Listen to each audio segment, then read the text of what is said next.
আসসালামু আলাইকুম এভরিওয়ান। যারা আমাদের এসএসসি ফোন কলের কাজ করবেন তাদের উদ্দেশ্যে কীভাবে কথা বলতে হবে না বলতে হবে এই ভিডিওটা আপনারা সকলে ভালো করে দেখলে মোটামুটি বুঝতে পারবেন। প্রথমত যাদেরকে আমরা কল দেবো এখানে স্টুডেন্ট ধরতে পারে বা গার্ডিয়ান ধরতে পারে, যে ধরবে তার সাথে কথা বলতে হবে।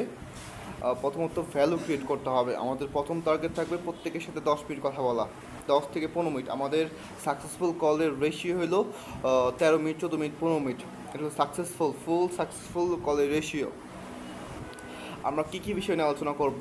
প্রথমত আমাদের শিক্ষিত বেকার নিয়ে আলোচনা করব, শিক্ষা ব্যবস্থা নিয়ে আলোচনা করব, শিক্ষিত বেকার নিয়ে আলোচনা করব, তারপর স্কিল নিয়ে আলোচনা করব, তারপর তার কম্পিটিশন নিয়ে আলোচনা করব, তারপর তারপর লাস্টে আমাদের কোর্সে বিস্তারিত বলবো। যে বিষয়গুলো মাথায় রাখবেন, প্রথমে ঠিক আছে কল দেওয়ার সময় আমি যুব উন্নয়ন প্রশিক্ষণ কেন্দ্র দেখে বলতেছি, ঠিক আছে, এটা বলার দরকার নাই, এটা বলবো না, আমরা কেউই বলবো না। এটা যখন জিজ্ঞেস করবে তখন আমরা জিজ্ঞাসা করব। আমরা যেভাবে কল দেব এখানে প্রথমত সে মনে করবে স্কুল থেকে কল দিছে, কারণ এই নামটা শুনলে ঠিক আছে অনেক নেগেটিভ মার্কেটিং হয়ে গেছে, যার কারণে গার্ডিয়ান কল কেটে দেয়। আমরা আমাদের পরিচয়টা শেষে দিব। আমাদের কলের সিস্টেমটা কীরকম হবে? প্রথমত আমরা সালাম দিব, আসসালামু আলাইকুম স্যার বা ম্যাম। আসসালামু আলাইকুম স্যার বা ম্যাম, আমরা সালাম দিলাম। তারপর সে অ্যান্সার করবো ওয়ালাইকুম আসসালাম। তারপর আমরা ঠিক আছে তার সন্তানের নাম, স্টুডেন্টের নামটাও বলবো। টঙ্গী পাইলট স্কুল অ্যান্ড কলেজে পড়ে নুসরাত জাহান, আপনার কী হবে? নুসরাত জাহান আপনার কী হবে? আপনি এইভাবে বলতে পারেন, ঠিক আছে। শুনলে বুঝতে পারবেন সে কি নুসরাত জাহান বলতেছে না তার অভিভাবক বলতেছে। যদি অভিভাবক বলে কথা বললে বোঝা যায়। কিন্তু আপনি কি নুসরাত জাহান টঙ্গী পাইলট স্কুলের শিক্ষার্থী নুসরাত জাহান এসএসসি পরীক্ষার্থী 2026, আপনি কি তার অভিভাবক বলতেছেন? হ্যাঁ, উনি বলবে হ্যাঁ আমি তার অভিভাবক বলতেছি। প্রথম পার্ট গেল। তারপর অবশ্যই তাকে জিজ্ঞেস করবেন স্যার বা ম্যাম কেমন আছেন, ভালো আছেন না খারাপ আছেন। উনি যে বলবে এটা একটা কমন গ্রিটিং তাদের সাথে বলবেন, আসসালামু আলাইকুম স্যার বা ম্যাম কেমন আছেন, ভালো আছি, এটা বলা হলো। তারপর আমাদের যে মেইন কোশ্চেন শুরু হবে, স্যার স্যার বা ম্যাম রেসপেক্ট ফার্স্ট। আমাদের বর্তমান শিক্ষা ব্যবস্থা নিয়ে শিক্ষার্থীদের এবং অভিভাবকের কিছু মতামত নেওয়া হয়েছে। আমাদের বর্তমান শিক্ষা ব্যবস্থা নিয়ে শিক্ষার্থীর এবং অভিভাবকের কিছু মতামত নেওয়া হয়েছে। এই বিষয়ে আপনার সাথে কথা বলবো। আপনি কি এখন ফ্রি আছেন? এই বিষয়ে কথা বলা যাবে? হ্যাঁ, উনি বলবে হ্যাঁ আমি ফ্রি আছি বা ব্যস্ত আছি। যদি উনি ব্যস্ত থাকে সেক্ষেত্রে আমরা নোট করব, আমাদের যে শিট আছে এখানে নোট করব। স্যার, উনি যদি বলে আমি এখন ব্যস্ত আছি, তখন তাকে আমাদের বলতে হবে sir, okay sir, thank you. আপনি কোন সময় ফ্রি হবেন যদি আমাদের টাইমটা বলতেন, তাহলে ওই সময় আপনাকে আমরা কল করতাম। ওই সময় আপনাকে কল দেওয়া হবে, ওই সময় আপনার সাথে বিস্তারিত আলোচনা করবো আমরা। ওকে, তাকে প্রায়োরিটি দিলেন। সে যদি ব্যস্ত থাকে সে টাইম দেবে। আমি রাত 8টা থেকে 9টা পর্যন্ত ফ্রি থাকি, এই টাইমে কল দিলে আপনি আমাকে ফ্রি পাবেন, এই সময় কথা বলতে পারবেন। তারপর শুরু হবে আমাদের মেইন বিষয়। আমরা কোশ্চেন করছিলাম আমাদের বর্তমান শিক্ষা ব্যবস্থা উপরে শিক্ষার্থীর এবং অভিভাবকের মতামত এবং পরামর্শ নেওয়া হয়েছে, এই বিষয়ে আপনার কথা বলা হবে। ওকে, ঠিক আছে। ওকে, ফার্স্ট কোশ্চেন, স্যার আমাদের বাংলাদেশে বর্তমান 3টি শিক্ষা ব্যবস্থা আছে, 3 ধরনের শিক্ষা ব্যবস্থা আছে। 1 নম্বর হলো জেনারেল শিক্ষা, 2 নম্বর হলো কারিগরি শিক্ষা, 3 নম্বর হলো মাদ্রাসা শিক্ষা। এই 3টা শিক্ষার ভিতরে আপনি কোনটা সবথেকে বেশি ভালো মনে করতেছেন? জেনারেল শিক্ষা, কারিগরি শিক্ষা এবং মাদ্রাসা শিক্ষা। অনেকে বুঝতে পারে জেনারেল শিক্ষা মানে নাও পড়ে, সেক্ষেত্রে যদি আমরা বুঝিয়ে বলতে চাই, স্যার, অনেকে বলে জেনারেল শিক্ষা কী, কারিগরি শিক্ষা কী বা মাদ্রাসা শিক্ষা কী, আপনি আস্ক করবেন স্যার আপনি কী এগুলো বোঝেন, কোনটার কাজ কী। অনেকে বলবে হ্যাঁ বুঝি বা জানি। যদি না জানে সেক্ষেত্রে আমরা সুন্দরভাবে উপস্থাপন করবো। জেনারেল শিক্ষা বলতে আমরা যেমন প্রাইমারি স্কুলে পড়ি, তারপর হাই স্কুল, তারপর কলেজ, তারপর ভার্সিটি, এটা করে আমরা জেনারেল শিক্ষা বলি। দ্বিতীয় কারিগরি শিক্ষা হলো যে সমস্ত কাজ আমরা হাতে কলমে শিখি, যেমন এসি, টিভি, ফ্রিজ এগুলো ঠিক করা, এগুলোকে আমরা কারিগরি শিক্ষা বলি। 3 নম্বর হলো মাদ্রাসা শিক্ষা। মুসলমানদের ধর্মীয় শিক্ষায় সুশিক্ষিত করা কি মাদ্রাসা শিক্ষা বলে। ধর্মীয় ইসলাম ধর্মের সন্তানদের ধর্মীয় শিক্ষায় সুশিক্ষিত করাকে মাদ্রাসা শিক্ষা বলে, বা ধর্মীয় শিক্ষায় কে মাদ্রাসা শিক্ষা বলে। এটা ঠিক আছে, সুন্দরভাবে বলা ট্রাই করবেন। এটা তখন হয়ে গেল, উনি অ্যান্সার দেবে তার মতো, এই শিক্ষা ভালো, জেনারেল শিক্ষা ভালো, কারিগরি শিক্ষা ভালো, মাঠ শিক্ষা ভালো। তার অ্যান্সারটাই রাইট। তার ওকে স্যার, অনেক ধন্যবাদ। এইটি সকল গার্ডিয়ান বলতেছে। তারপর নেক্সট কোশ্চেন চলে যাবেন। এইটা বলা হওয়ার পর, স্যার আমাদের বাংলাদেশে প্রতিনিয়ত দিন দিন শিক্ষিত বেকারের সংখ্যা বাড়তেছে।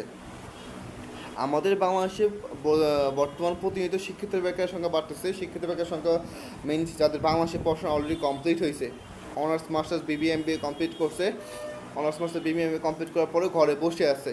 আপনার মতে এত শিক্ষিত বেকার কেন বাড়তেছে আমাদের বাংলাদেশে? এটা প্রধান এবং মুখ্য কারণ বলে আপনি কোনটা মনে করতেছেন?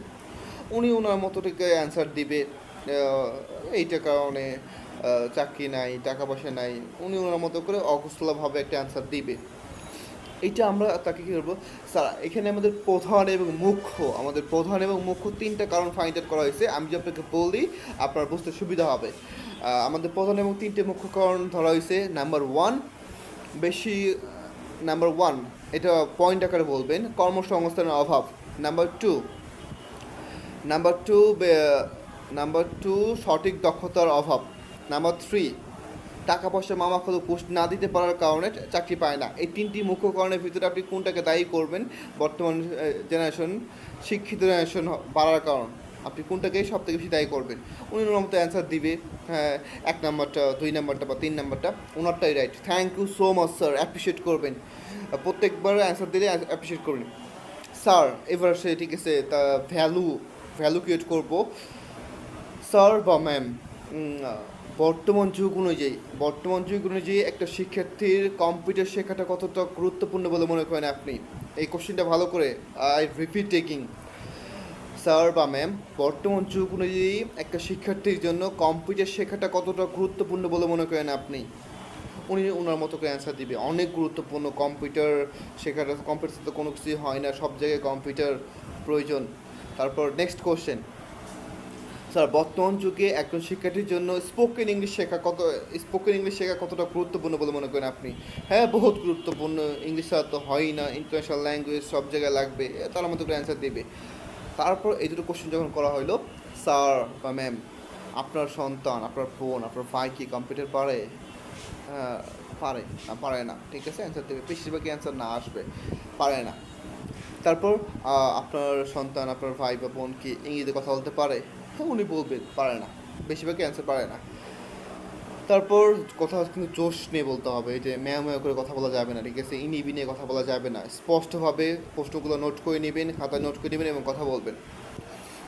তারপর স্যার বা ম্যাম, আপনার সন্তান, আপনার বোন কখনো কি কোনো প্রতিযোগিতায় অংশগ্রহণ করছে? উনি বলবে না, কোনো প্রতিযোগিতায় অংশগ্রহণ করছে বা করে নাই। উনি ওর মতো অ্যান্সার দিল। অ্যান্সার দেওয়ার পর স্টপ হবেন একটু। আপনি কথা কম বলবেন, ওনাকে জাস্ট প্রশ্নগুলো ক্রিয়েট করে দেবেন, উনি যাতে বক্তব্য দেয়, ঠিক আছে, ভাষণ দেয়, তার ভাষণগুলো শুনবেন। প্রত্যেকটা মানুষ নিজে কথা বলতে ভালোবাসে, সেক্ষেত্রে তার কথা শুনবেন। আপনি কথা কম বলবেন, আপনি জাস্ট কথা ইনডিরেক্টলি প্রশ্ন ক্রিয়েট করে দেবেন। সে কি কখনো কোনো প্রতিযোগিতায় অংশগ্রহণ করছে? প্রতিযোগিতা সে বলতে পারে, ওকে বললো। পরে আপনি ঠিক আছে এক্সাম্পল দেবেন, স্যার এরকম কোন প্রতিযোগিতা, স্যার 100টা স্কুল মিলে 1000 জন শিক্ষার্থী, মোট 1000 জন, প্রত্যেকটা স্কুল থেকে 10 জন করে শিক্ষার্থী অংশগ্রহণ করছে, মোট 1000 জন শিক্ষার্থী মিলে একটা কম্পিটিশন হয়েছে। কয়েকটি বিষয়ের উপরে কম্পিটিশন হয়েছে। এটা বিতর্ক প্রতিযোগিতা হইতে পারে, খেলাধুলা হইতে পারে, মেধাবী পরীক্ষা হইতে পারে, স্কলারশিপ পরীক্ষা হইতে পারে। এটা যে এরকম কোনো প্রতিযোগী অংশগ্রহণ করছে? হ্যাঁ, করছে। পুরস্কার পাইছে কি পায় নাই এটা জিজ্ঞেস করবেন। হ্যাঁ, পুরস্কার পাইছে, অনেকে পায় নাই, অনেকে পাবেন আপনি এরকম। এটা যখন হইলো, উনি ওনার মতো করে অ্যান্সার দিল। লাস্ট কোশ্চেন, আপনার সন্তানকে নিয়ে আপনার স্বপ্ন কী? সে বলবে ঠিক আছে, সে ভালো কিছু করুক, সেটা ভালো সৎ মানুষ হোক, সে একটা বড় কোম্পানিতে কাজ করুক, এইভাবে সে তার মতো করে অ্যান্সার দিবে।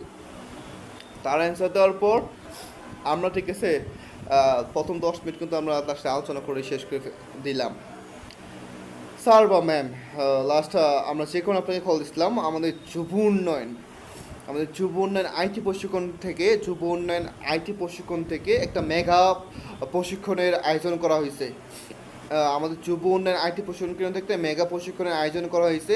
এই প্রশিক্ষণের মাধ্যমে শিক্ষার্থীদের ফ্রি প্রশিক্ষণ দেওয়া হবে তিনটা বিষয়ের উপরে। আমাদের যুব উন্নয়ন আইটি প্রশিক্ষণ কেন্দ্র থেকে শিক্ষার্থীর জন্য একটা মেগা প্রশিক্ষণ আয়োজন করা হয়েছে। এখানে মোট 50টা স্কুল থেকে, আর রিপিট এগেইন, মোট 50টা স্কুল থেকে 1000 জন শিক্ষার্থীকে এই প্রশিক্ষণে আওতায় নিয়ে আসা হবে। তাদেরকে তিনটা বিষয়ের উপর প্রশিক্ষণ দেওয়া হবে। Number 1 spoken English, number 2 computer, number 3 freelancing. শিক্ষার্থীরা এই তিনটা বিষয়ে ফ্রি প্রশিক্ষণ নিতে পারবে।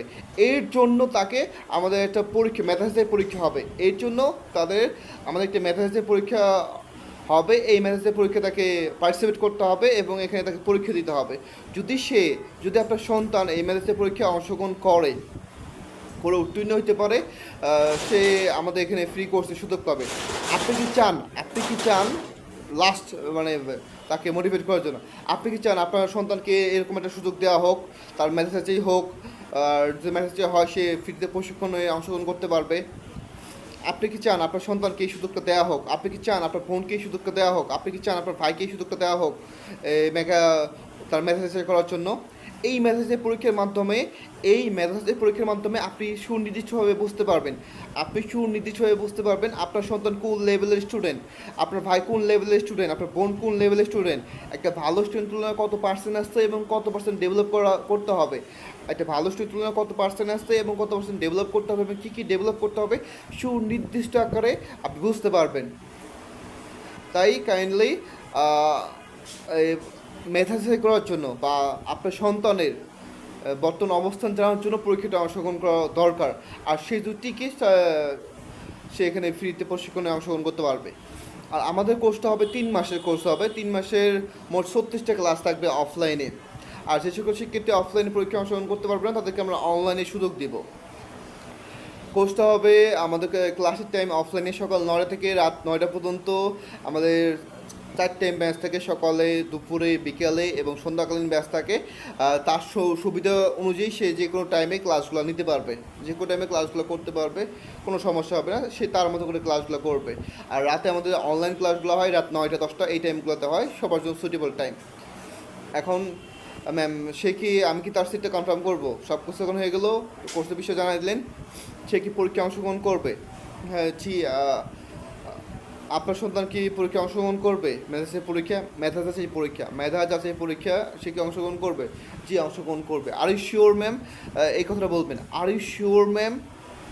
হ্যাঁ ঠিক আছে, আমি শিওর পরীক্ষা অংশগ্রহণ করবে। আচ্ছা তাহলে ম্যাম আমি তার সিটটা কনফার্ম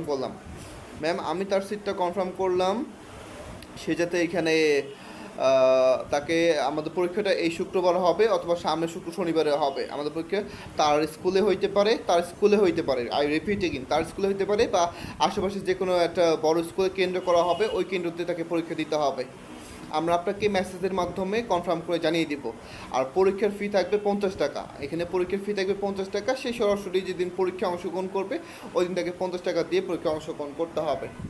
আর এখানটা ডকুমেন্ট কী লাগবে? ডকুমেন্ট তার কিছুই লাগবে না। সে খাতা কলম নিয়ে আসবে, তার এসএসসি বা জন্ম নিবন্ধন এর ফটোকপি এটা আনলে হয়ে যাবে। জন্ম নিবন্ধন বা অ্যাডমিট কার্ডের ফটোকপি আনলে হয়ে যাবে। আর খাতা কলম, বোর্ড পরীক্ষা দেওয়ার জন্য যা যা লাগে এগুলো পড়ে নেবে। আর পরীক্ষা হবে সাধারণ জ্ঞানের উপরে, কেরিয়ার গাইডের উপরে পরীক্ষাটা নেওয়া হবে। চ্যানেল নলেজ, জিকে, এগুলো একটু ঠিক আছে হালকা পাতলা পড়তে বলবেন। সে যাতে নিজের সম্পর্কে মাইসেলফ বলতে পারে, নিজের মা বাবা সম্পর্কে কিন্তু বলতে পারে, দেশ সম্পর্কে বলতে পারে। বেসিক যে নলেজগুলো, এই নলেজগুলো তার ভিতরে যদি থাকে এই বিষয়গুলো একটু পড়তে বলবেন। তাহলে ম্যাম আমি আপনার সন্তানের সিটটা কনফার্ম করলাম।